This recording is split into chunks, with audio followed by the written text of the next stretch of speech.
سبحان ربك رب العزة عما يصفون. اس پہ بھی جو ہے کاہلی سستی ہو جاتی ہے، تو زیادہ خدمت کو انجام نہیں دے سکتے. جیسا تیسا آتا تھا ہم کھاتے تھے. میرے زمانے میں بھی لوگ، بچوں کے ماں باپ بھی بچوں کو کچھ نہ کچھ بھیجا کرتے تھے. ہمیں تو گھر چھوڑ کر گیا تھا، بھاگ کر آیا تھا دین کی تعلیم کے لیے، تو میرا تو کوئی سوال نہیں تھا کہ کوئی بھیجے. تو پر مختصر مجھے یہ یاد آ گیا کہ مدرسے میں تعلیم لینا بہت بڑی مشکلات ہے، لوہے کے چنے چبانا یعنی. خیر اللہ جس کو نصیب میں دیتا ہے، تھوڑا بہت جو بھی ہوتا ہے وہ ملتا ہے، مگر وہ کرم ہو جاتا ہے کہ اللہ بس اپنا قرآن اور علم دے دے، سرکار پاک صلی اللہ علیہ وسلم کی حدیث پاک دے دے، وہ کرم ہوتا ہے ان کا، ورنہ حاصل نہیں ہوتا. اور ادب میں کچھ حاصل بھی ہو جاتا ہے. انشاءاللہ کبھی کچھ بات ہوئی تو میرے ایک دوست کی کہانی سناؤں گا انشاءاللہ تعالی. اس کو سرکار کے دیدار ہو گئے، کچھ نہیں جانتا تھا. قرآن کی ایک آیت اس کے سبق میں آئی تھی، سمن لکمن فہمی والی، وہ یاد نہیں کر سکتا تھا وہ، اور روز مار کھاتا تھا. اور پھر ہم سے جدا ہو گیا، پھر ایک ایسا کرم ہو گیا، کوئی رہنما مل گیا، خدمت گزاری مل گئی، پھر عاشق رسول ایسا ہو گیا کہ اس کو سرکار کے دیدار ہوئے. پھر اس نے آنکھوں پہ اپنی پٹی باندھ لی. آج بھی حیات ہے، وہ بہت کمزور بزرگ ہو گئے، مجھ سے بھی بڑی عمر ہے، راجستھان میں ہے، ٹونک شہر میں.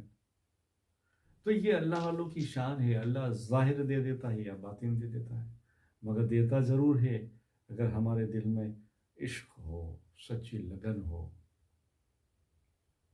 سچی لگن اور عشق کے بغیر کچھ نہیں ملتا. تو خیر محبوب پاک کی بات کر رہا تھا، محبوب سبحانی شیخ عبد القادر جیلانی رضی اللہ تعالیٰ عنہ کی خدمت میں وہ عورت آئی اور ایسے ایسا اپنے بیٹے کو دیکھا. تو ماں تھی نا، ماں کا دل تھا، محبت تھی. پھر حضور غوث پاک رضی اللہ تعالیٰ عنہ کی خدمت میں آئی اور کہا کہ آپ جو ہے مجھے اجازت لے دیں، میں سرکار کو ملنا چاہتی ہوں. کوئی خادم آیا اور کہا کہ حضور کوئی عورت آئی ہے آپ کو ملنا چاہتی ہے. کہا ٹھیک ہے بھیج دیں. جیسے خدمت میں گئی تو حضور غوث پاک رضی اللہ تعالیٰ عنہ مرغی کھا کر بیٹھے ہوئے تھے، اور ہڈیاں بازو میں پڑی ہوئی تھیں اور دعا مانگ رہے تھے.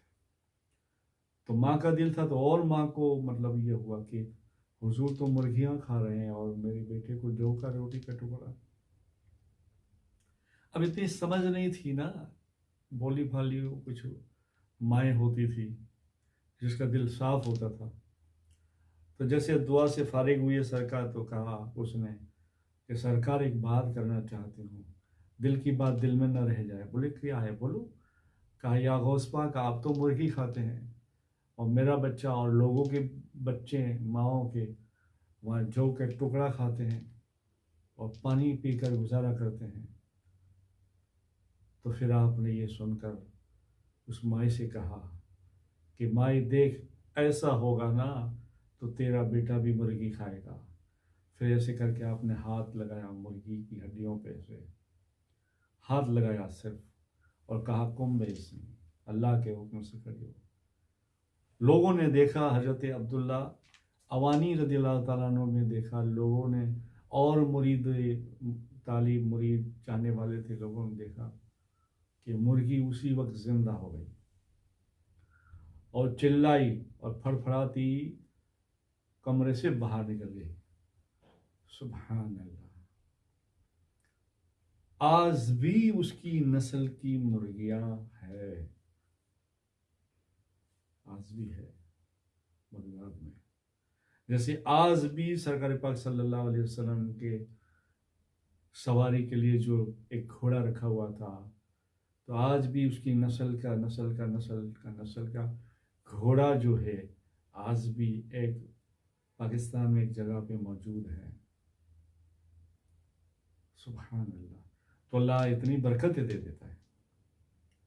اور پھر وہ لڑکا کامیاب ہوا کیونکہ غوث پاک کے مدرسے میں تھا اور حضور کی نظر عنایت سب بچوں پہ ہوتی تھی.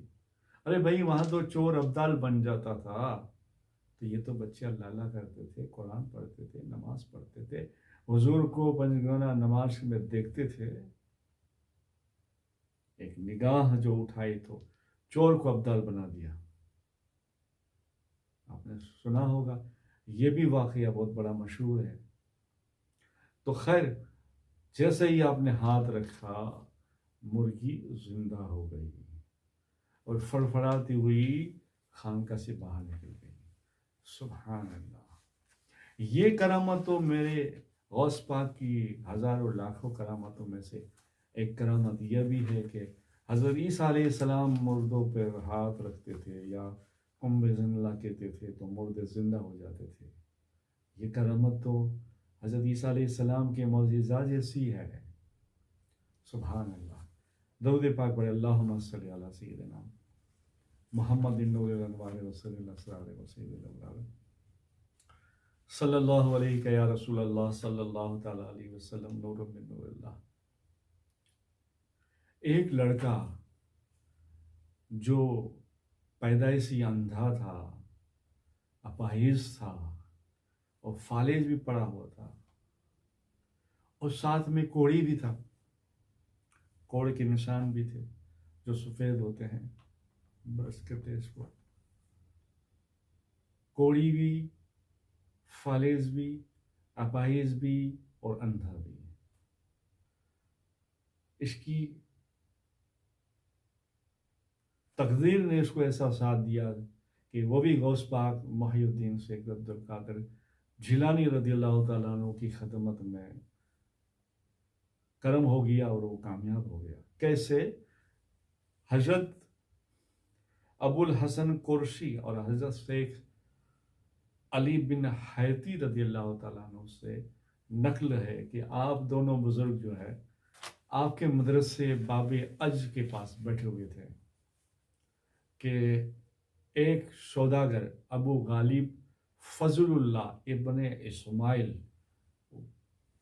خانقاہ سے گزرا.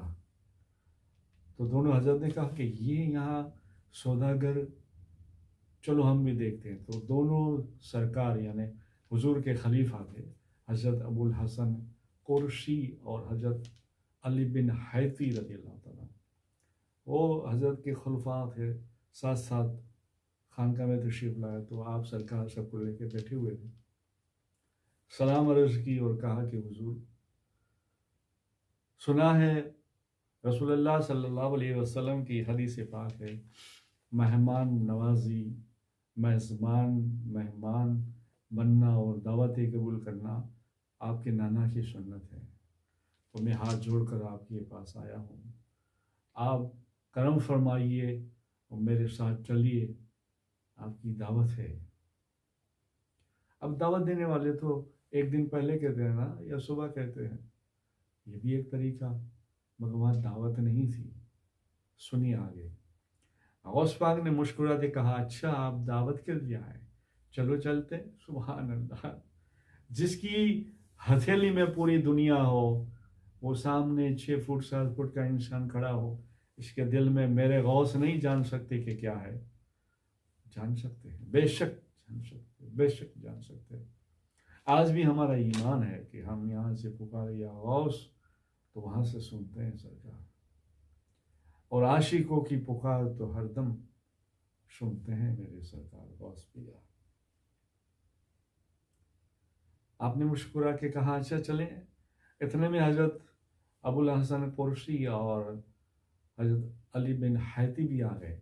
تو آپ نے بھی ان کو اشارہ کیا، چلیں ہم دعوت میں، ابو غالب بلانے آئے فضل اللہ.